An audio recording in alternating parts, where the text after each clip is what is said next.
Hi guys, welcome to our YouTube channel. We are Jincy Bio. Today's topic is classification of microorganisms.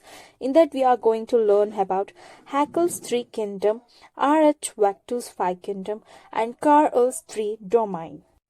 As we know, there are 5 kingdoms: Kingdom Monera, Kingdom Protista, Kingdom Plantae, Kingdom Animalia and Kingdom Fungi.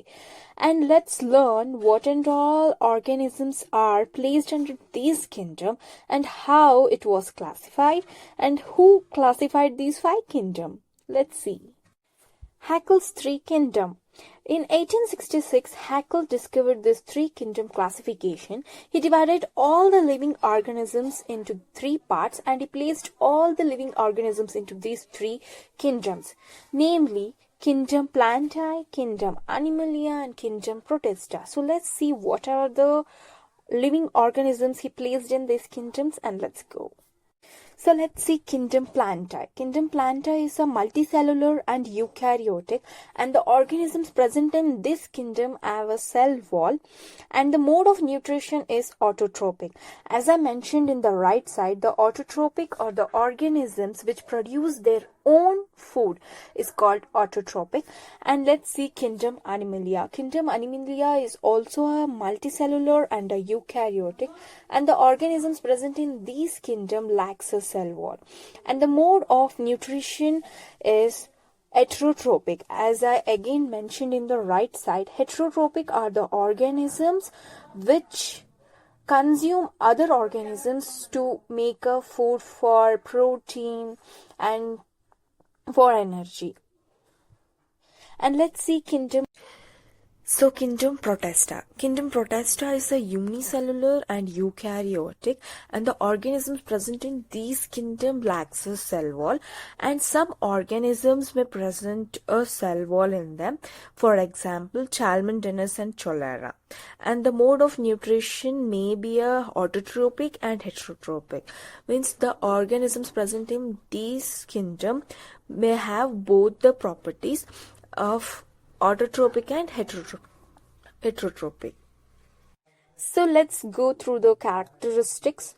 The slam molds which are considered to be an protozoan are grouped under Kingdom Animalia, where in vegetative state it found to be phagotropic and amoebotic, which is animal-like, as I shown the life cycle of slam molds, where it's showing animal-like nature when it is in the vegetative state, and it's showing true fungi type, which is a plant-like, when it is in the reproductive state.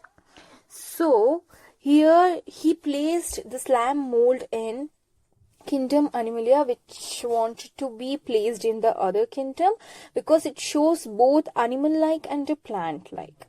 And in Kingdom Protista, the other characteristic is Kingdom Protista, where he placed all algae, fungi and protozoa, and later he completely reserved this Kingdom Protista for only a unicellular organisms. Means first he placed all algae, fungi and protista in this kingdom, and later he reserved that kingdom to only a unicellular organisms. These are the 2 characteristics of Haeckel's 3 kingdom.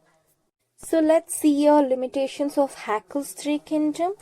He did not separate prokaryotes and eukaryotes because he placed all prokaryotes and eukaryotes in all the 3 kingdoms, and he did not separate any prokaryote and eukaryote.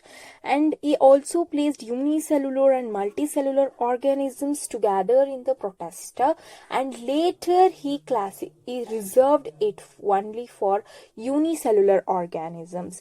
And Haeckel's system got rejected because the microorganisms like bacteria and fungi were classified under the plant and protozoa was classified under the animal. So he was widely rejected. And then he also placed nucleated and unnucleated organisms together in the Protista, and heterotrophic bacteria and fungi together in the autotrophic algae. So, because of these misplacement by Haeckel, made his Haeckel's three kingdom rejected, and his whole system got rejected.